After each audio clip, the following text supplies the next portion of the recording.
Praise the Lord. Good morning. ప్రభువైన యేసుక్రీస్తు వారి నామమున మీ అందరికీ కూడా ఉదయకాల శుభములను తెలియచేస్తున్నాను. అందరూ బాగున్నారా? దేవుని కృప మీ మీద నిలిచి ఉండును గాక.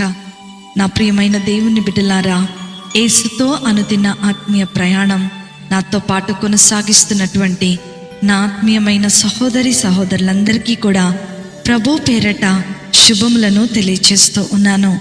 ఈ ఉదయకాల సమయము దేవుని మాటలో మనలను ఆదరిస్తుండగా దేవుని స్తోత్రాలు చెల్లిద్దాం, దేవుణ్ణి స్తుతిద్దాం. హల్లెలూయా. నేటి దినవాక్యము 18వ దావీదు కీర్తన 16వ చరణము. ఉన్నత స్థలము నుండి చేయి చాపి ఆయన నన్ను పట్టుకొనెను, నన్ను పట్టుకొని మహా జలరాశులలో నుండి తీసెను. హల్లెలూయా. నా ప్రియమైనటువంటి దేవుని బిడ్డలారా, మీరెదుర్కొంటున్నటువంటి పోరాటములలో నుండి ఉన్నతమైనటువంటి స్థలములోనికి దేవుడు ఖచ్చితంగా నడిపిస్తాడని అద్భుతమైన వాగ్దానము ఈ ఉదయకాల సమయంలో మనందరి ముందు ఉంచబడింది. ఈ దినము మన జీవితంలో ఎదుర్కొంటున్నటువంటి ఈ చిక్కుల లాంటి శ్రమల నుండి తప్పించుకోవడానికి అలసిపోతున్నానని నువ్వు అనుకుంటున్నావేమో. దేవుడు నిన్ను అనేకమైనటువంటి పరిస్థితుల నుండి బయటకు తీసుకొని రాబోతున్నాడు. నా ప్రియమైనటువంటి దేవుని బిడ్డలారా, ఈ ఉదయకాల సమయంలో మీరు అనేకమైనటువంటి చిక్కులలో కూరుకుపోయి ఎవ్వరూ సహాయం చేయలేనటువంటి నిస్సహాయ స్థితిలో ఉండవచ్చు. నీ మాట విని నిన్ను అర్థం చేసుకొని నీకు సలహా ఇచ్చేవాళ్లే లేకపోయి ఉండొచ్చు. ఇంకేముంది, నా జీవితం నాశనం అయిపోయింది అనేటువంటి దీన స్థితికి దిగజారిపోయిన వారు కూడా లేకపోలేదు.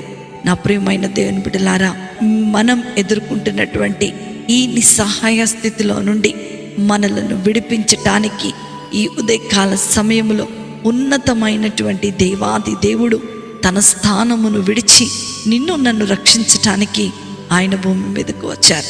బైబిల్ గ్రంథంలో ఒక సంఘటనలో మనం గమనిస్తే, పేతురుకు గలిలయ సముద్రం మీద నడవాలన్నది అతని యొక్క ఆశగా కనపడుతూ ఉంది. యేసుక్రీస్తు ప్రభుల వారు సముద్రం మీద నడిచారు కాబట్టి నేను కూడా నీ దగ్గరకు నీళ్ల మీద నడిచి రాగలనా ప్రభువా అని అడుగుతున్నాడు. అప్పుడు యేసు ప్రభువారు పేతురును తన దగ్గరకు రమ్మని పిలవగానే పేతురు కూడా నడవడానికి ఆ దోణిలో నుండి సముద్రం మీద దిగాడు. అతను ఒంటరిగా సముద్రం మీద నడవచ్చడానికి ప్రయత్నించాడు, కానీ సముద్రములో వీస్తున్నటువంటి ఆ గాలిని చూచి కింద పడిపోయేటువంటి పరిస్థితిలోనికి వచ్చాడు.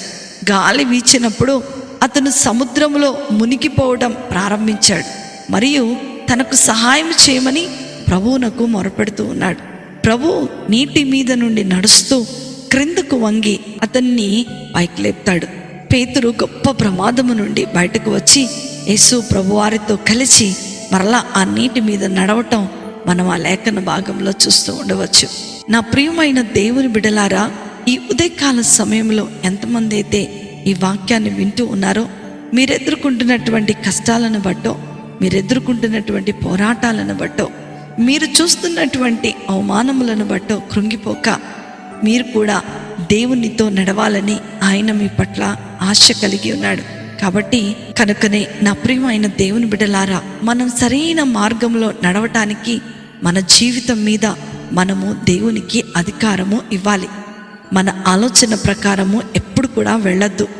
దేవునికి లోబడి జీవించి దేవుని శక్తి ద్వారా భూమి యొక్క ఉన్నతమైన స్థలములకు మనము వెళ్ళగలమని దేవుడు ఈ ఉదయకాల సమయంలో నీతో నాతో మాట్లాడుతున్నాడు.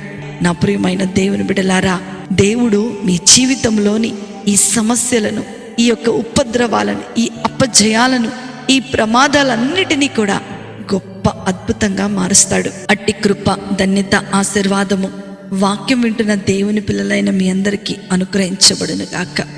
ఆమేన్. ప్రార్థన చేసుకుందామా?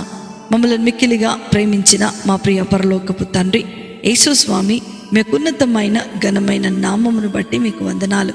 ఈ ఉదయకాల సమయంలో మా సమస్యలనే వలయములో మునిగిపోతున్నటువంటి పరిస్థితిలో మేముంటుండగా మమ్మలను మీరు పైకి లేవనెత్తి మమ్మల్ని మీరు దీవించి నీ కృప కనికరముల చేత మమ్మలను నింపండి.